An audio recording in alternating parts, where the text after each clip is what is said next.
Good morning, everyone. Thanks for joining us today for the Volt Performance online workshop series. We've got the pleasure of being joined by Matt Thome from Altis in America. So really looking forward to the conversation today. For those of you who haven't been on any of the previous live webinars or on any of the other Volt Performance platforms, what we're really trying to engage with here is the ability to share knowledge and empower people during a time of uncertainty. And we've been really fortunate to have some great practitioners over the last few weeks, and we've got some really great topics lined up in the future. The main goal for this platform is to facilitate creative discussions and enable practitioners to share their practices, ideas, experiences, both successes and failures within high performance and the sports medicine fields. So we're hopefully developing a platform for people to learn and improve on their experiences, but also share their experiences to help other people on their journey through high performance sport. The different forms that we're releasing this content has been through using high performance experts on some of the on-demand presentations. If you haven't seen any of the pre-recorded presentations, we've had some great stuff previously from guys like Alex Natera, Lachlan Wilmot, Simon Thomas and David Watts. We've also had some live Q&As with guys like Tim Parham from Arsenal and have some really great stuff on the cards for the future. Today, we're fortunate enough to have Matt present on the topic today, and then we will have a follow-up Q&A. If you haven't jumped on the Volt platform, then please see the link here and you can access any of the presentations I spoke about retrospectively online at the moment. The main goal out of all of this is to hopefully create a platform for people to feel comfortable engaging with each other and sharing their pursuits and their future goals in this area. So we're really hoping that by providing this environment, we're encouraging everybody to support each other and to engage with each other. As I mentioned today, we're really fortunate to have Matt presenting on a monitoring framework to improve decision-making in elite sprinters. For those of you who don't know Matt, he's currently the Performance and Innovation Manager at Altis, as well as Sports Science PhD student at Edith Cowan University, he's surrounded by some phenomenal supervisors in Sophia Nymphis, Matt Jordan and Robin Thorpe. And prior to this, he worked as a strength and conditioning coach at the University of Richmond and Michigan Tech, working primarily with team sport athletes. So it's really great to have Matt on this morning. Really looking forward to this discussion. I'm sure all of us are aware the great content that Altis is continually releasing. So I'll pass it over to Matt now. And Matt, if you want to share your screen, I'll stop sharing mine and we can kick it off. Sounds good. So then I'll get it loaded up here.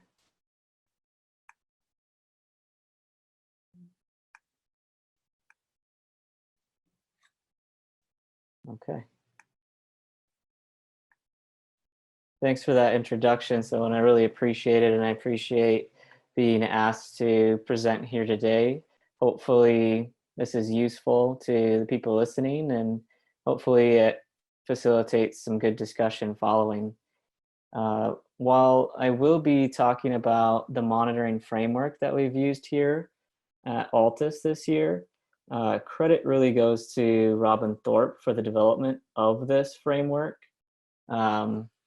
While it is intertwined within my PhD thesis, the framework itself was really devised by Robin and something that I've learned a great deal from him throughout this past year.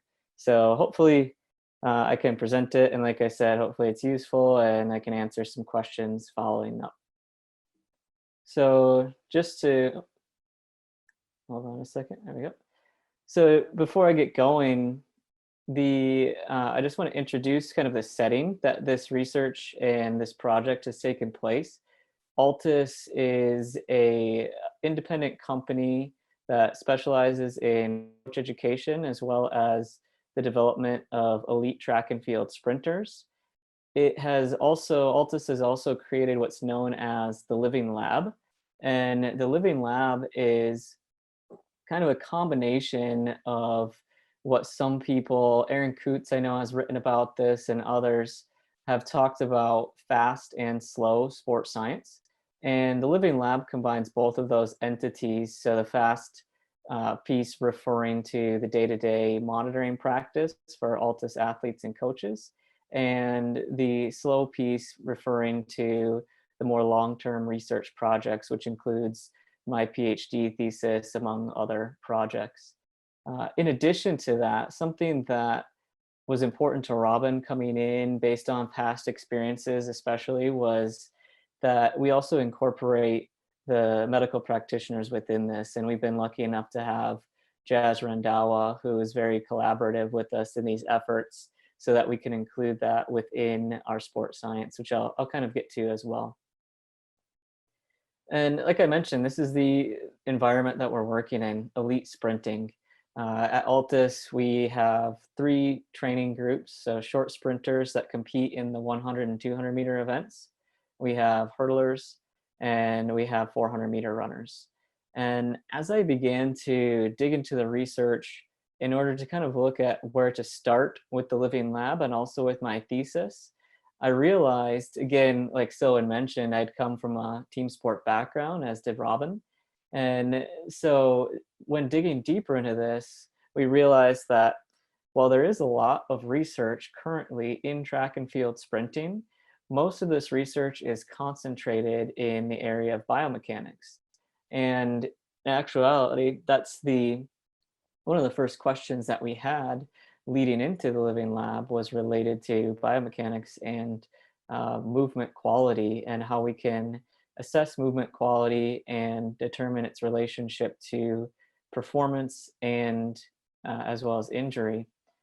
However, something that Robin and I discussed, while that is an interesting question, we also realized that there are also some major foundational gaps within the research in sprinting. So it's great that we have all this biomechanics literature, but we have almost nothing when it comes to monitoring load or monitoring training in track and field sprinters. And in fact, when you dig into the literature, what you really find as it relates to elite sprinting and load monitoring is probably about 3 studies. At least that's what I've found. And I'm not going to go into these today, but it's just to kind of illustrate that point that there's very little research in this area. And if anybody has questions following this and would like to dig into these a little deeper, I'm happy to. I also wrote an article that I think it was posted a couple weeks ago on the Altis site that relates to this. So if you're interested, you could dig into that a little bit further as well. But compare this to the mountains of research related to load monitoring and injury, or load monitoring in track and field, or sorry, in team sport athletes and endurance athletes. There's just a great amount of research in those areas, especially when we look at relationships between external load and various response variables. But we haven't even kind of started in the area of track and field. This is something else that Robin and I posted, I think it was last week, that on social media, that actually generated a lot of discussion. And it's just an example. This is pretty much as basic as it gets in terms of monitoring training, right? How much time does an athlete spend in each aspect of their training program?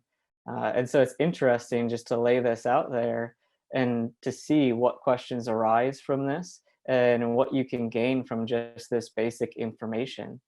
So we knew that we needed to start somewhere with just a foundation, even just a description of what the athletes were doing over time. And this was really important. But going back to kind of the sport that we're working in track and field sprinting, it's important to know just what the main questions are before we get going into those higher level questions. And we need to be confident in those basics before before we try and ask those higher level questions. There's something that Robin always says is that with any monitoring tool, we need to make sure that we've ensured its validity, reliability, sensitivity, and practicality within the setting. And that's important if we're going to be basing decisions off of what we are collecting in terms of these monitoring variables.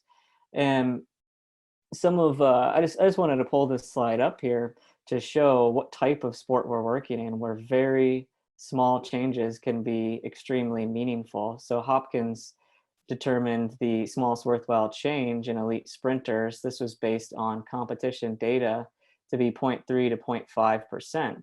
But if we look at that as a more in a more practical way, Haugen looked at the annual progress, or the average annual progress, of the top 100 elite sprinters in 2018, and found that they can be expected to improve 0.1 to 0.2%.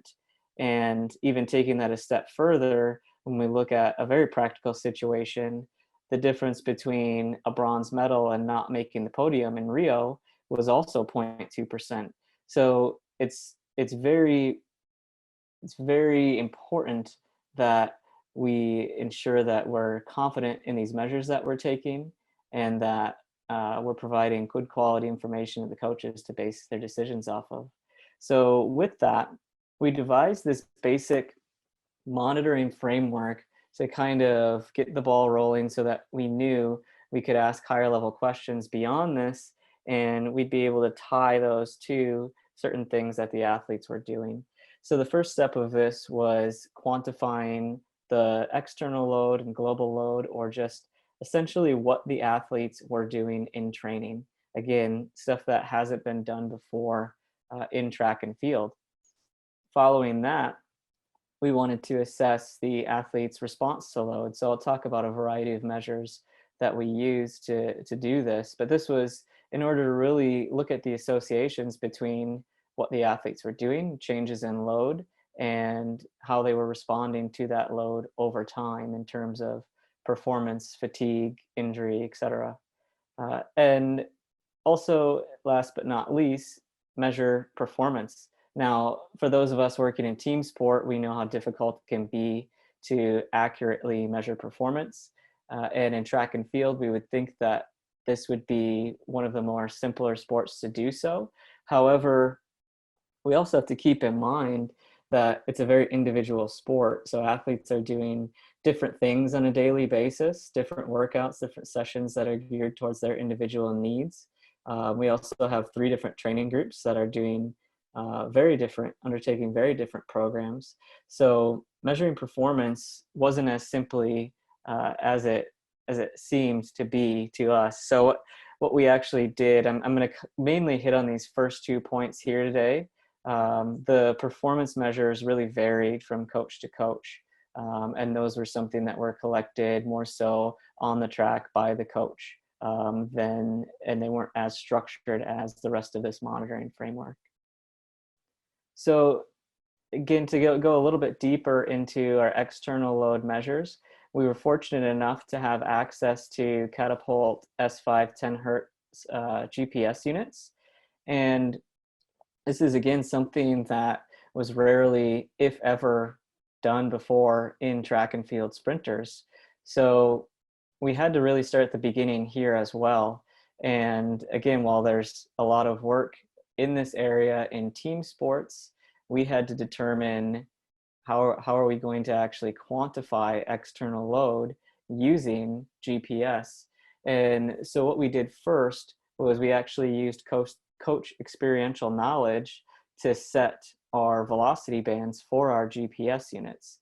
And in track and field, there's this notion, and I'll kind of show a graphic of this as I speak about this, but there's this notion that smaller changes at higher percentages of an individual's maximum velocity have a greater impact on the physiological load incurred by the athlete as compared to small changes at lower percentages of an individual's max velocity. So to give you an example, a 2% change from 96 to 98% could be a greater change in terms of the impact or the load on that athlete as compared to a change from 76 to 78%.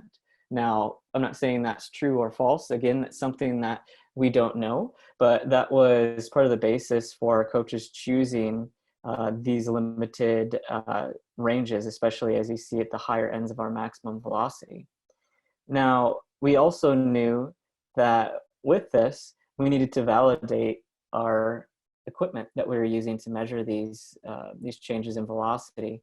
So if these small changes at maximum velocity are very important in terms of load monitoring, then be confident in that data. So I was able to find somebody locally, Aaron Fazer, who had a stalker radar, and we were able to bring it out one day. This was before everything was locked down. This was actually the very last max velocity session that we could get prior to lockdown.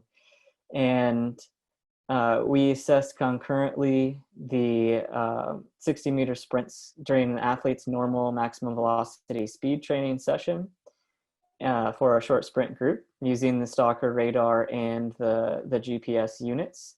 As you can see here, each athlete did perform 3 60-meter sprints with a 10-minute recovery between, and 7 athletes times 3 sprints doesn't add up to 16 total sprint efforts, but the nature of research in a practical setting, it's not always perfect, and it's not always cut and dry, and the research kind of works around the training rather than the other way around.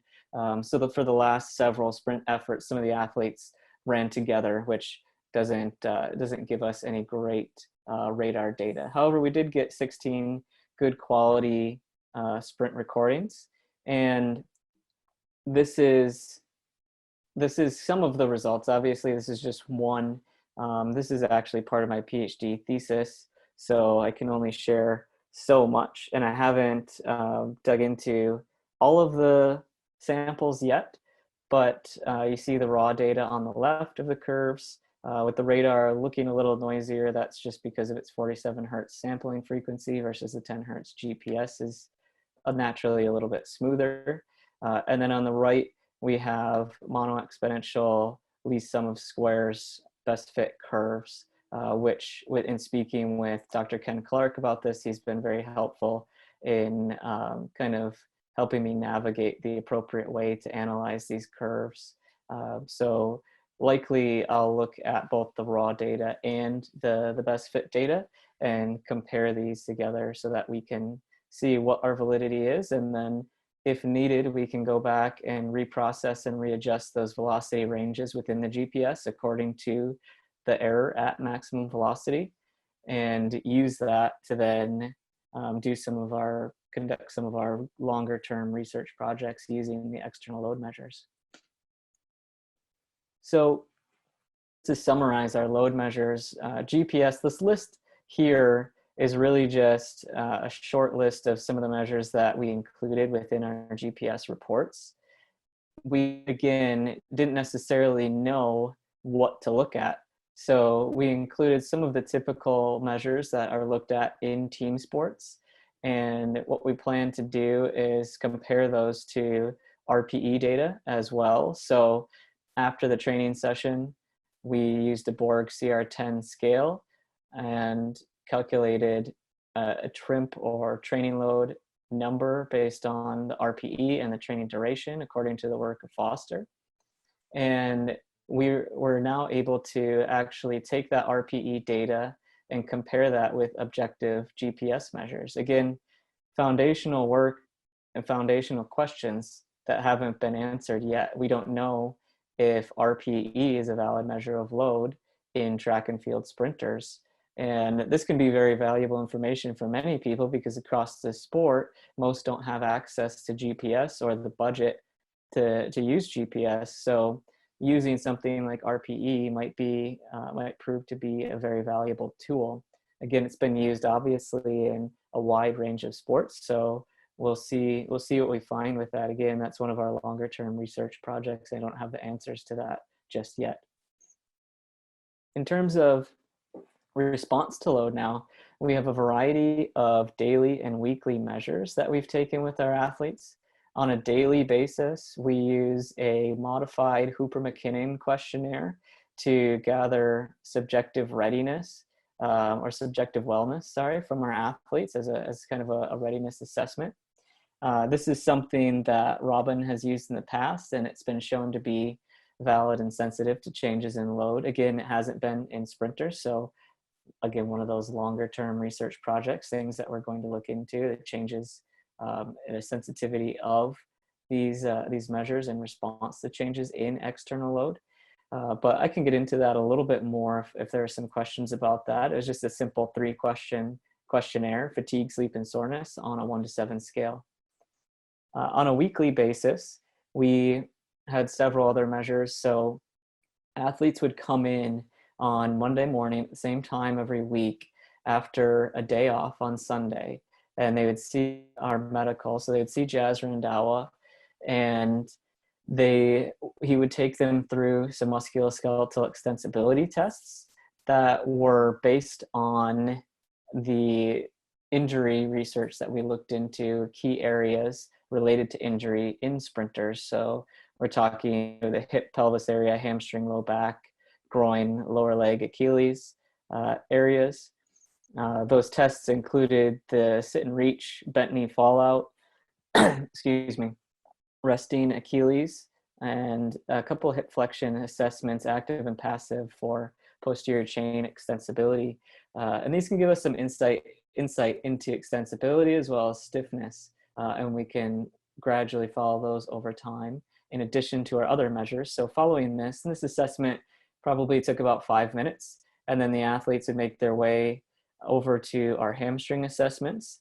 So they would complete an isometric prone hamstring and the Nordic hamstring curl on the Nord board. Following that, the athletes would then complete counter jump assessments using 4 stacks, as well as drop jump assessments.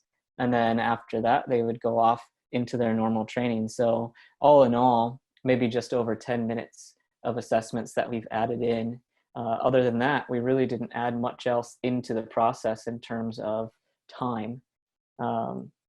So I just included this in here. It could be a discussion point later on as well. Just a summary of some of the things that we looked at and how we looked at those. This, again, is as simple as it gets. We put this in Google Sheets so that all of our staff, including medical coaches, sports science, could have access to this at any time. And so this is where we recorded our RPE training load data on a daily basis, as well as our wellness. Now you see the wellness on the left. This isn't necessarily the perfect way to do things, but it was a very simple and practical method to make this data more actionable. So we used just one simple line, which is some of the 3 measures, again, on a 1 to 7 scale, 1 being very, very poor, 7 being very, very good. And I added a level of statistical process control to this, just plus or minus 1 standard deviation from this individual's mean. And again, like I said, it's not perfect. Should we be summing up these 3 questions? I don't know. Should we be using an arbitrary 1 standard deviation? Maybe not, but it gave us something to kind of action off of from this data. Over time, we can look back and we can determine maybe the meaningful, clinically important difference in some of these measures, and look at them in a little more detail in maybe a better way. So in summary with those, again, daily, we have wellness, RPE data. Weekly, something else, I just wanted to list some of the measures here. We have our counter movement jump measures of interest that we're looking into, as well as our drop jump measures that we looked into. On a weekly for these weekly measures, something else that I also want to mention is that at the beginning of the training year, we performed reliability assessments. So again, based on work that Robin had done in the past, these reliability assessments allowed us to know where to start in terms of determining what a meaningful change was in each of these measures. So what we did was the athletes came in again after a period of time that they were off, and they're familiarized with these tests. And then the following week, they performed 2 consecutive days of these assessments. And then we're just looking at the coefficient of variation and the standard error of measure between those tests. So just to kind of wrap things up here in terms of how this information was used, and maybe there'll be some more questions about this. This is a short list of, kind of like I mentioned before, just the FAST approach and how things were used. So on a daily basis, wellness was reported to coaches. If there was something that stood out, if there was an issue or a low score that the coach should know about, again, depending on the day, sometimes that would be expected, and maybe it was a recovery day, so it could be a non-issue. But we would watch that on a daily basis. On a weekly basis, we would provide a summary to the coaches of the counter movement jump and drop jump measures, and the hamstring, musculoskeletal assessments, and the trends and relationships that we're seeing between those. That was, again, like I mentioned, kind of at the bottom here, that was really a discussion between Robin and Jazz and I of what we're seeing that's going on, and then we would kind of package that for the coaches so that they could use that information. And then every 2 to 3 weeks, which is a typical training cycle for our coaches, it varies from coach to coach, we would provide a GPS report. This also varied depending on the coach. So some coaches may want a physical report that they can look at and maybe look at some of the performance measures. Some coaches may be interested more in something that relates to load, while others may want to compare certain big training sessions this Tuesday to last Tuesday to the next Tuesday, for example. So that varied from coach to coach and was somewhat done on an individual basis.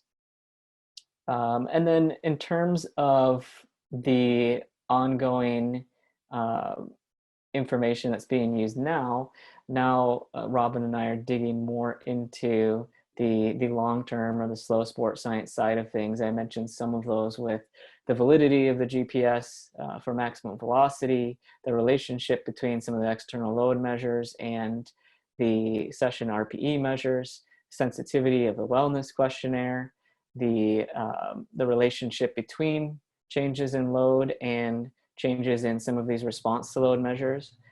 So those are some of the more long-term projects that we're looking into. And I'm happy to answer some more questions about those. And that's all I have in terms of just a basic outline. So hopefully that was useful, and hopefully that can help some people and maybe generate some questions. That's great, Matt. A really thorough overview and really interesting to see what you guys are doing at Altis. I think, as I mentioned in the at the start, you guys are sharing such great information on different platforms and continually seem to be asking questions, not only of what you're doing internally, but of other people outside of your community as well. And it just goes to show in some of the work you presented there. How did you find, you going between team sport and then this individual sport, the differences between working in those two different cohorts and what you were seeing in front of you? How's that experience been for you? It's interesting. It's actually, it's a very different setting, not even just the athletes that I'm working with, but just the setting in general. So I work mostly in university sports here in the US. So going from team sports in a university setting to elite individual athletes in the private sector, just the logistics of the situation are very different. In a team setting, most of the time everybody's starting practice at the same time and often finishing at similar times. Here, even that can be individual. While we do have set times that the athletes show up at the track, some athletes may take a little bit longer than others to kind of make it through their warm-up. Some athletes may require more treatment, or their sessions are just different. So they're starting and finishing at a lot of different times. So that makes gathering some of this information fairly challenging. Otherwise, you know, it's athletes in terms of attitude towards monitoring or sports science. It's very similar any place you go, right? You're going to have some athletes who just take it in 100% and are completely okay with everything we're doing, while others you may have some pushback in terms of convincing them to wear a GPS vest or any of those types of things. So in terms of that, it's very similar to what I've seen in the past. Oh, I think you're muted. That was probably one of my questions to flow on with around the coach buy-in, athlete buy-in component. You spoke about a lot of coaches wanting different information, and sometimes in certain environments you can actually have coaches just not wanting to share their information. How did you guys go with getting coach buy-in? Was that easy because you're able to demonstrate that you're trying to improve the information around making decisions? And then with the athletes, how did they go with all of a sudden having to wear GPSs and possibly be a little bit more diligent with how they record their information?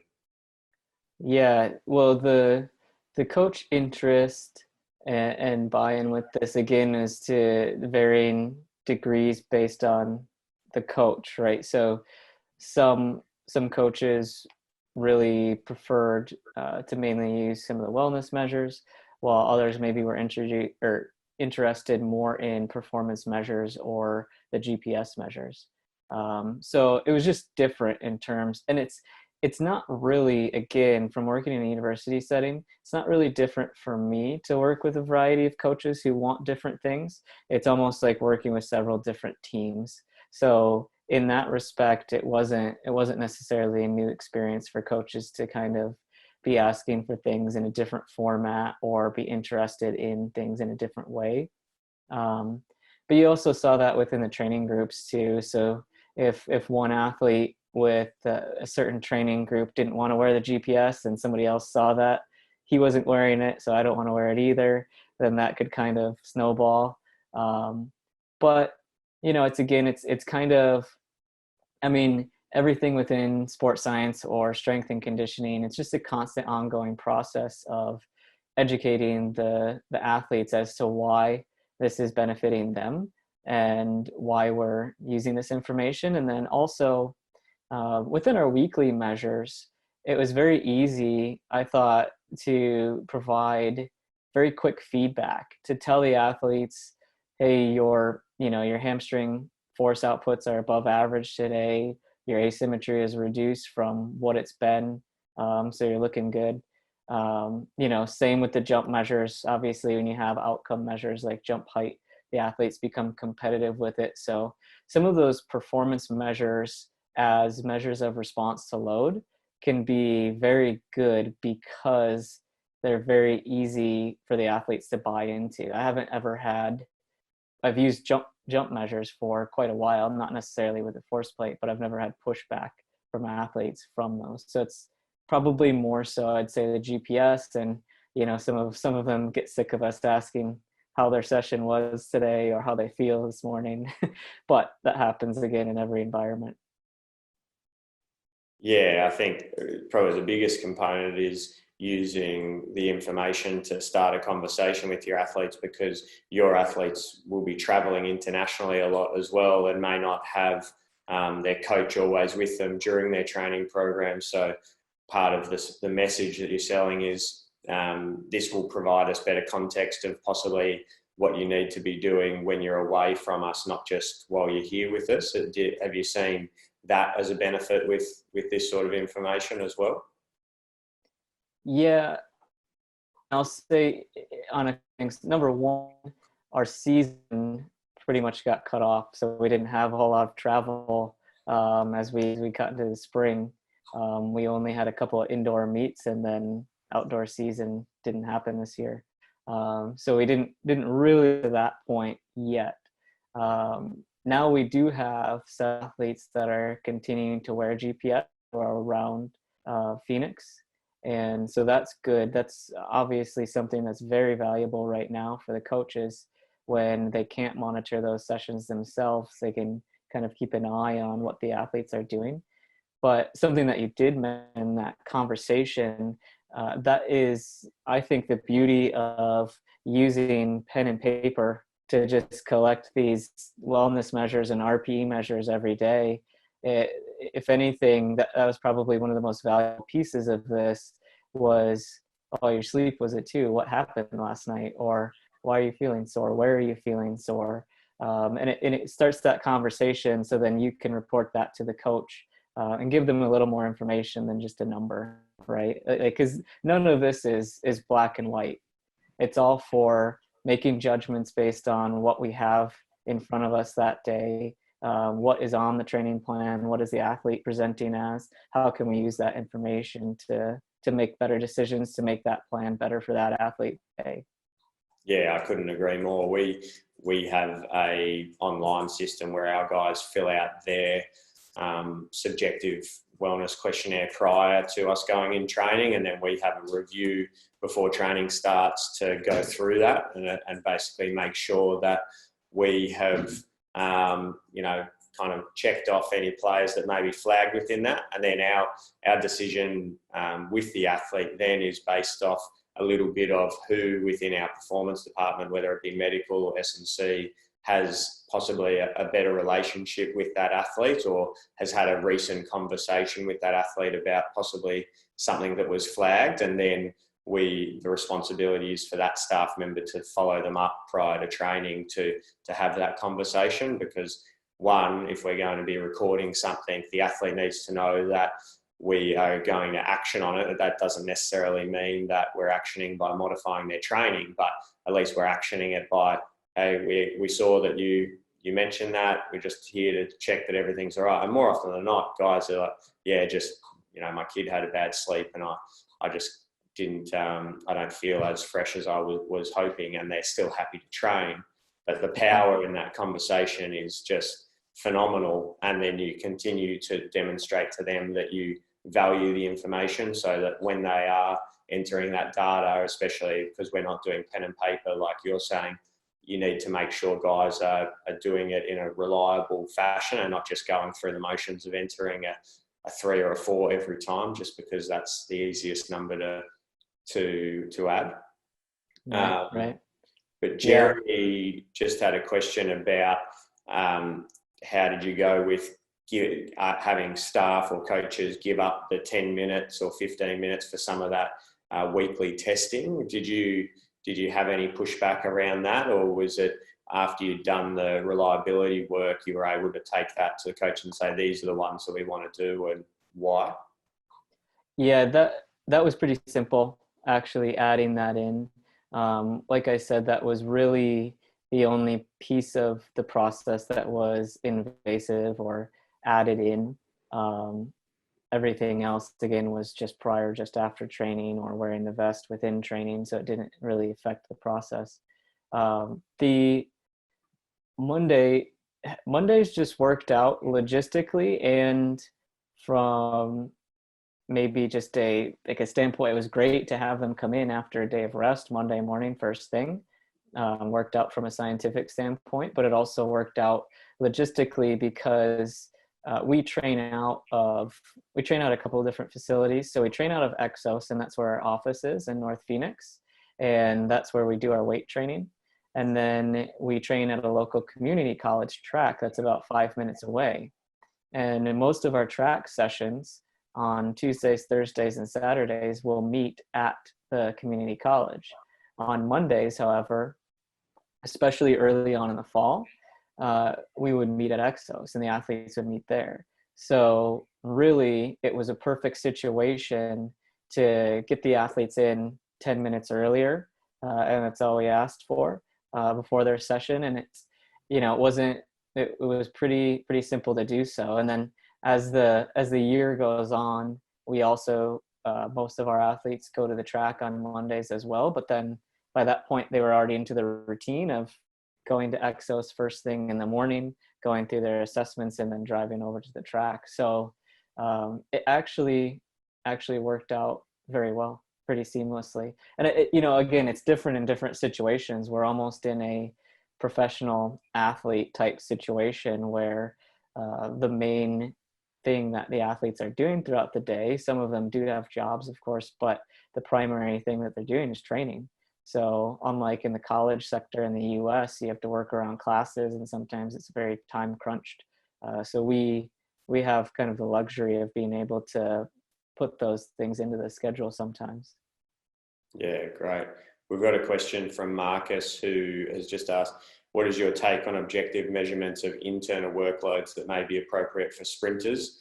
Anything that's currently showing promise theoretically or previously tested?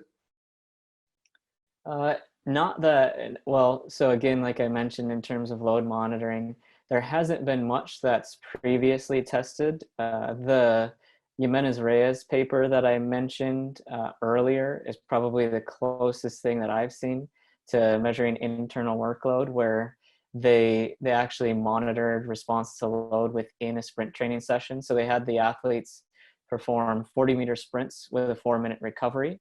And during that recovery period, they collected ammonia and lactate samples, and they also performed a counter movement jump, and they collected RPEs for that sprint, which showed very good correlations between all measures. So measures of sprint performance and metabolic load, as well as the metabolic byproducts of that load. So while those could be used, because really those blood measures would be probably considered actual measures of internal load, the RPE or counter movement jump as indicators of internal load are probably more practical. So using RPE within a session or just sprint decrement, things like that, I think it's probably more practical to use indicators of internal load than internal load itself. And, you know, maybe saving heart rate monitors for potentially some of the work that our 400 runners would do could be something else where you could use internal load. Otherwise, again, using indicators of internal load like RPE or global indicators of load like that. Yeah, there's been some recent commentary, I guess, about the difference in assessing training load between open and closed chain skills and whether that has a greater impact on the impact of internal load and kind of the different measurements that maybe we should be using. Have you found that personally with going from team sports where kind of that high chaos environment versus now coming into a little bit more closed environment, the difference between possibly the metrics that you think will be reliable moving forwards? That's a good question. Just in terms of load in general, I guess another one that could carry over is player load. We don't know how much that accelerometer load or that mechanical load really plays a role within sprinting. It could be a possibility.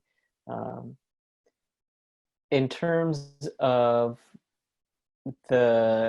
you mean just the difference in terms of what we would measure? Sorry. Yeah, so I guess with the open chain skills component, you tend to have a high decision-making component. So the mental fatigue that can be accumulated versus what you're currently dealing with your guys, and possibly heart rate variability, or like you mentioned, the blood markers maybe forms of measurement that may be somewhat more reliable because you don't have the accumulation of mental fatigue happening during your track sessions? Yeah, I'm not sure. Again, it's not something that we've looked at yet, but it's an interesting question. I mean, again, like I said, the foundation of all of this work is endurance and team sports. So it's difficult not to kind of get sucked into, well, this works for team sports, maybe we'll try it for sprinters, because there could be some differences. And again, I think that's what some of this foundational work that we're doing will uncover. I'm sure as we begin to look at the relationship between some of these response to load measures and our load measures, we'll start to kind of generate more and more questions along that line. And start to see some different patterns as to what may be different in sprinters versus team sports. But yeah, right now, I don't know. Yeah, no, I mean, I think you're asking the right questions at the moment, and with the data not necessarily being there, you're probably just going to continue to evolve with what you're recording and what you're seeing, both with coach's eye and then with hopefully some good statistical significant differences or correlations.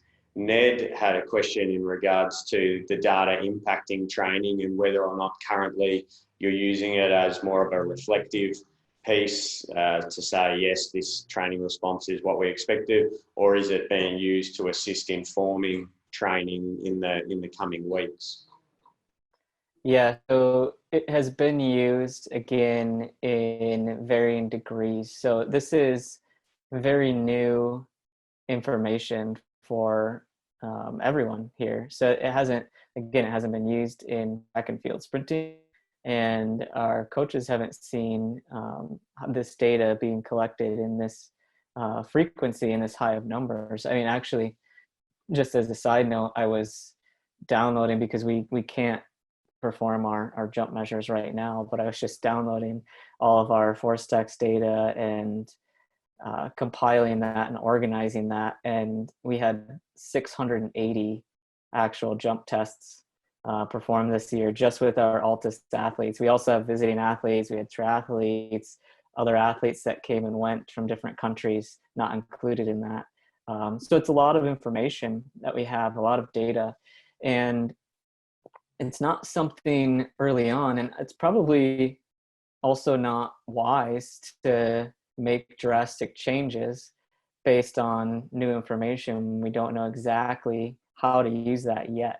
So it was really more of a process, and it still is an ongoing process of just watching the trends with each athlete over time, making notes of those, and then collaborating with what the coaches have seen in the past, what medical has seen in the past, maybe in terms of asymmetries, what we know about that athlete's injury or surgery history, and using that information to kind of guide the process. Again, like I mentioned, I don't think that it's not clear cut, and it's more so for creating more conversation around the staff that is working with the athlete.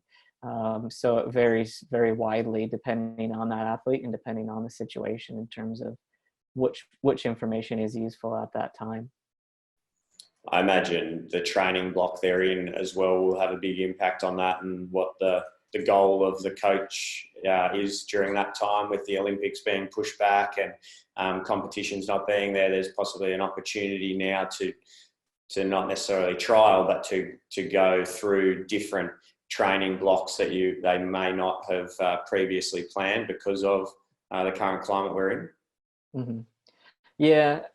Yeah, in some ways, there might be athletes that are trying some new things, but it's very different. It's difficult for athletes to find places to train too right now, and to continue to be safe. So that's on a very individual basis in terms of what the athletes can do and what their individual situation is. But like I said, we do have a number of athletes that are still local, staying here around the area, and they're using the GPS, so we can see that every couple of weeks. We'll kind of make that pick up or drop off with them, and then we just have Google Sheets going again for the athletes to record their wellness and their RPEs, and some are compliant and some are not so much, right? So we can just like you would expect with everything. So we can use that information a little bit, but we don't have obviously all of our battery of tests that we would like to have at this time. Again, that's something that we missed out on this year, is continuing these measures during the competition season to look at the relationship between true performance measures in competition and these metrics. So. Yeah, that'll definitely be an interesting component with the competition versus training impact. And I saw a post from Stu, I think in the last week, showing an athlete's GPS where they, since isolation had started, and pretty much prior to that, they had been hitting above 11 meters per second, and then the subsequent training sessions hadn't hit above, I think, 9.5 meters per second, which Yeah. I guess is what you're saying. It's tough for them to possibly find good fields or tracks to train on at the moment. But also, do you think that there's a component of them not wanting to go too hard for risk of injury in that time as well? Yeah, sure. There's definitely a few different reasons for that. Yeah, number one, like you mentioned, is that they may be hitting 11.5 meters per second with spikes on a track, but now they're in flats on grass. So even with the same effort level, that's going to be quite a bit slower, just naturally. Number two is they don't have any training partners with them, right? And so motivation or the excitement around that session could be lower. And then also the training has been modified slightly, right? We have a goal that's much farther away now, so it might not be necessarily smart to be prescribing max end velocity sessions right now as if you were going into the season. You can go back to a little bit more of working on some weaknesses and building kind of up some of those things that maybe take a little bit longer periods of time to build. Yeah, that probably built onto my next question around small percentages of changes in what you're assessing at top end GPS speed, and then also some of the research that's been done on, making sure that we're getting dosages close to max velocity because of the amount of work that your tissue has to do when you run it greater than 90%. Do you look at that sort of stuff that retrospectively and go, oh, this athlete, once we get them back, we're going to have to progress them slightly slower because they haven't had that dosage above 85, above 90% of their max velocity once you do return? Or do you try and address that now so that once you come back, you are able to flow back into as normal a program as you'd like? Yeah, no, I mean, I think that's a smart strategy and probably something likely. We have looked at some of that in terms of athletes coming back from injury. So just getting GPS back on them as soon as they can start moving so that we can start quantifying what they are doing from there and progressing back to where they were at previously from that. So it's been definitely a great tool in terms of that. Again, we haven't had any set guidelines for that or percentages at which we would progress that. But it's more, again, of an observational process and just gives us more information to progress them in the right manner. Yeah, definitely. Jeremy's got a question around modifying some of the tests while an athlete is in rehab. So I'm assuming this is related to your weekly testing and what you're trying to get done with guys while they're rehabbing. Do you have another battery of tests that you would add for, say, someone that is coming back from a hamstring injury, or are you just trying to keep them as aligned to the rest of the squad as possible? Yeah, we'd have. We just, I mean, again, something that hasn't been done before. So we've kind of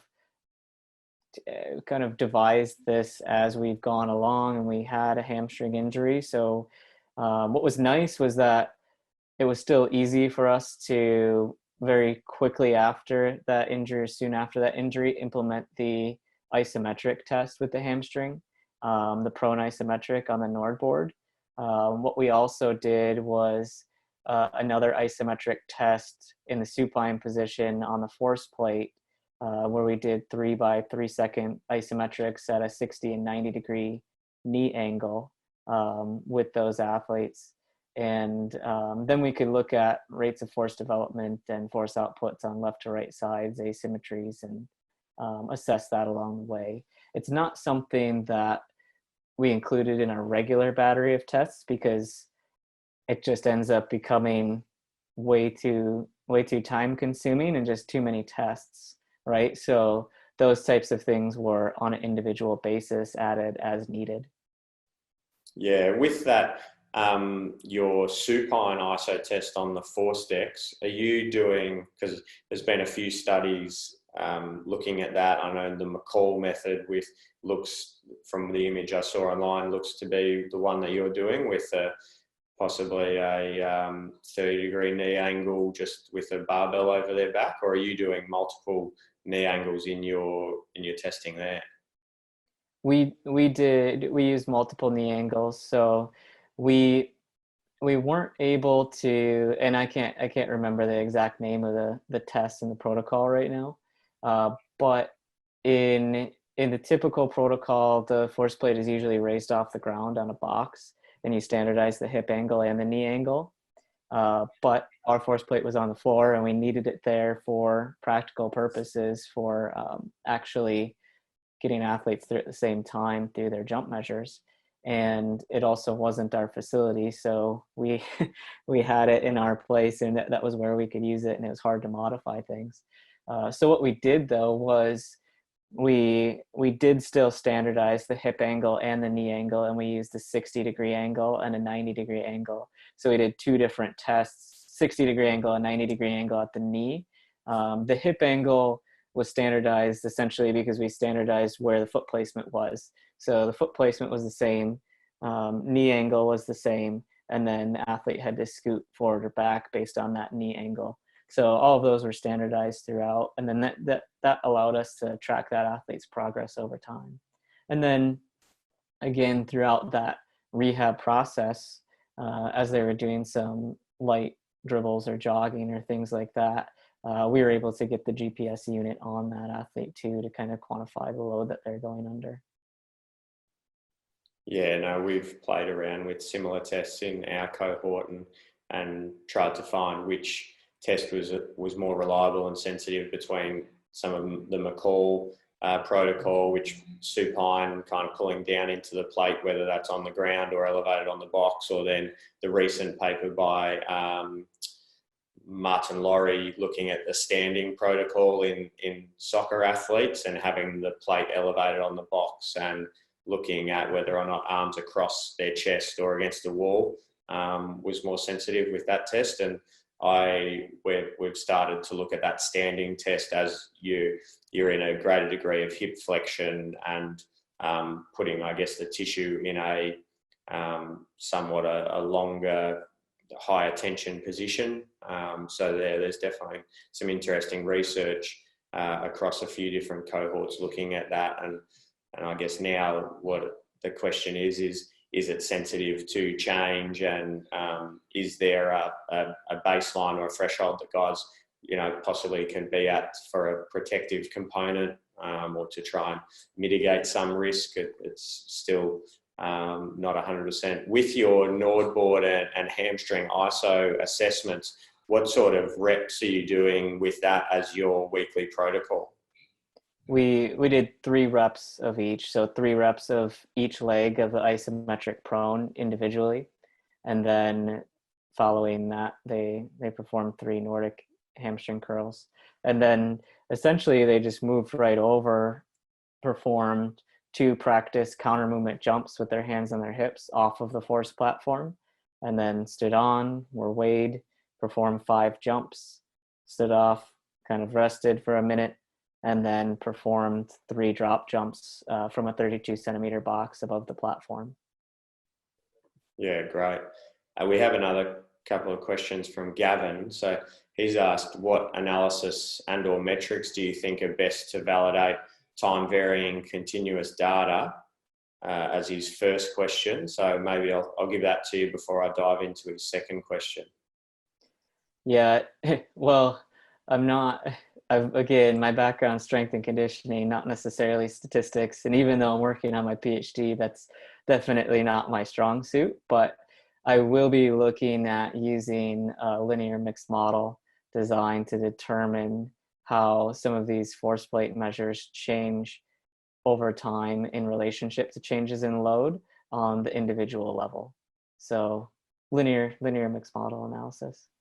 Yeah, and then his follow-up was, what do you think the relationship is between the measured external load and internal load on muscles and tissues that get injured? Are you seeing anything within your cohort at the moment that would, as a possible trend or preliminary results at all?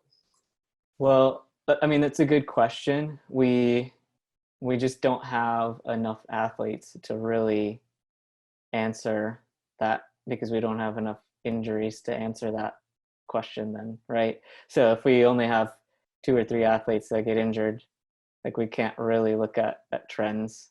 So it makes it difficult to kind of assess that.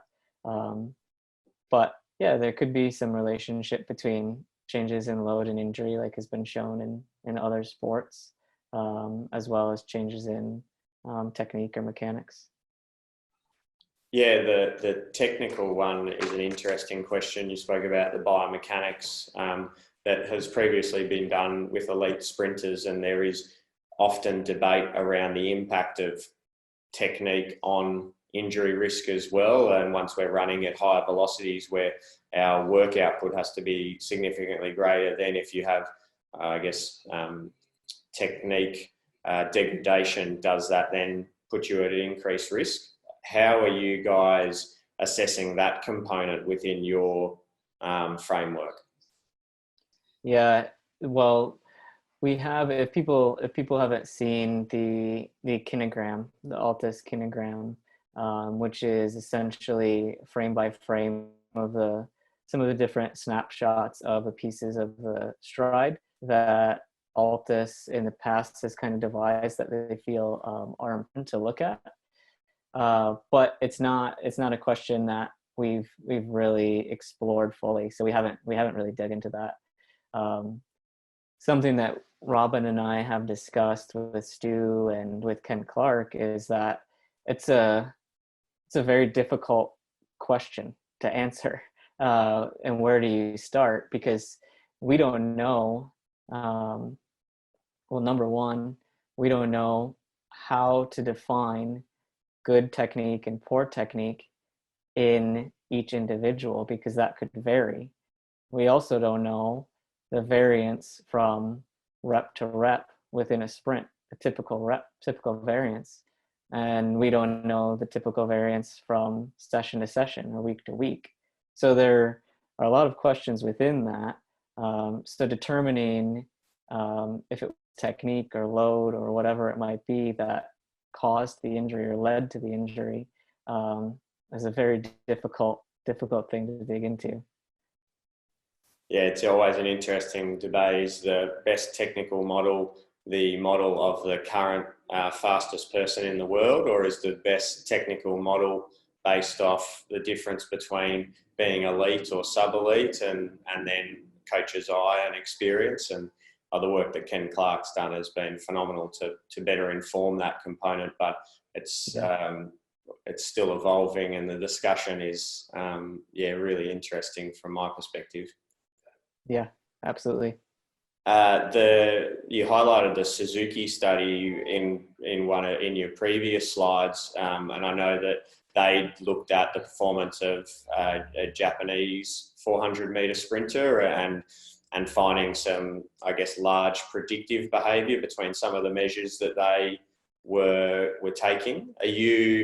Have you seen anything similar within your cohort, or is that kind of something that you're trying to build towards to identify possibly those interactions? Yeah. Well, first of all, that Suzuki paper case study is one I would highly recommend checking out if anybody hasn't, because it is a great study where they've taken primarily subjective measures using RPE and then calculating monotony and strain off of those load measures from RPE and use that to actually predict performance very well. I think it was a very high correlation within that study. But we didn't have, again, like we actually didn't have performances this year to compare those to. Most of our athletes did not do that. Everything kind of got cut off, so we weren't able to do that. But it's something that obviously we'll have access to in the coming years. We can easily capture RPE scores, and then we can track the relationship between those and performances. And it may be something that we look at more next year. We didn't actively track monotony and strain. We honestly, we had so many other things going on that had just started, that would have added quite a bit more to the picture. That again, we didn't necessarily know if it was important or how to use it right away. But yeah, it's absolutely a good question to kind of retrospectively go back at, and even just look at the relationship between some of those load measures and some of our performance measures that we gathered on the track or with GPS with our max velocity numbers too. Yeah, definitely. No, it is a great paper. With your gym-based loading, we haven't spoken too much around that, but I know Jason Hetler does some fantastic work, and what you're doing there with, I guess, measuring weekly responses or monitoring load. Are you seeing anything in regards to impact of certain strength cycles or strength exercises that may be having positive impact on either track performance and or some of the metrics that you're measuring? That's something that, again, like, we would have liked to measure, but we didn't quantify necessarily what we were doing in the weight room. Again, it's logistically very difficult to do because, like I mentioned, it is like having three separate teams with the three coaches in the different training groups. So those training groups will be undertaking different weight training sessions, and then they may even train on different days.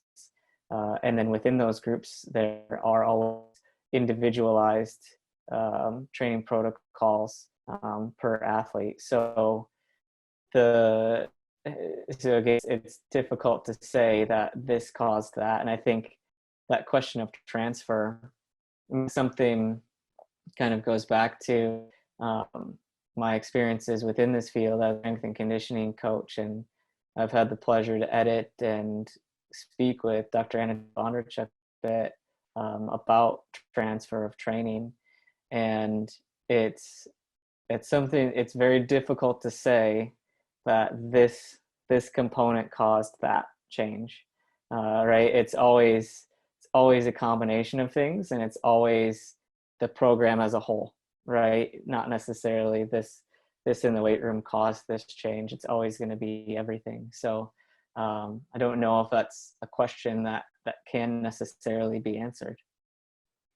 Nah. Unless it's very separated, right? 100% agree. I think, or sometimes we feel as strength coaches that what we do in the weight room impacts what happens out on the field, possibly more than it does. And it was interesting seeing a post by Keir Wynnum Flat around, the impact on, or knowing the impact you're having on a stopwatch sport versus the impact you're having in a team-based sport where everything's chaotic and decision-making, and so trying to identify what is actually important versus what you're just adding to add noise, and differentiating between that is really interesting. And you guys are working with the elite of the elite, and as you highlighted, a 0.2% change may have an impact on where they finish in an Olympic final or in a heat. So obviously trying to extract as much of that out is really important for you guys. Right, absolutely.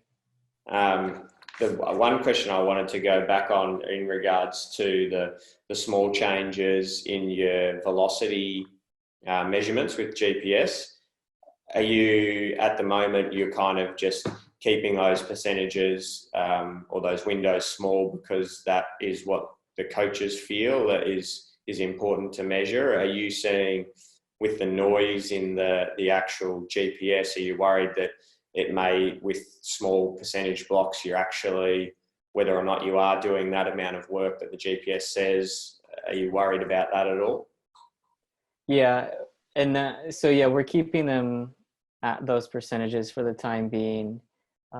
Again, like you mentioned, based on what our coaches felt like was the most important information that they wanted to look at and see, and how they wanted to segment that up.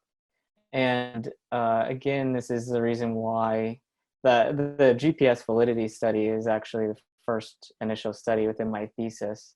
So I'll look at validating the measure of max velocity with the 10 hertz GPS in these athletes who are running, like you said, 11.5 meters per second versus team sports athletes. It has been validated, but those are again around 9 to 9.2 meters per second. So very different world that you're looking at there. And so within that, once I do that study, not only will tell us if we can be confident in those measures, but it will tell us what the error is in the GPS. So then we can reset those measures if we need to for our more long-term analysis. So if we find that the error in the GPS is greater than what we can be confident in with those different bands that we've set, then we'll adjust those and reprocess that data, which is not difficult to do. It takes a little bit of time in terms of just sitting there while the computer processes, but otherwise it's not difficult to do. Yeah, no, I think that with the work that's been done previously, demonstrating how much more work you do around the hip and the knee when you run quicker, yeah, I have no doubt you'll probably, moving forward, find some form of difference in guys who are exposed to certain percentages of their max velocity, whether that be number of repetitions or the distance that they accrue at that is either advantageous for performance or possibly disadvantageous and put them at a risk of injury, which I think will be information that we will all look forward to reading about from you, Matt, and the work that you guys are doing at Altis is phenomenal. So I want to thank you for your time this morning and the really insightful look into what the questions that you guys are asking, and hopefully this conversation has helped spark more questions in your own mind and also with the people that have tuned in to listen today. But really appreciate your time, and thanks to everyone for participating. Enjoy the rest of your day, Matt. Thank you. Appreciate it.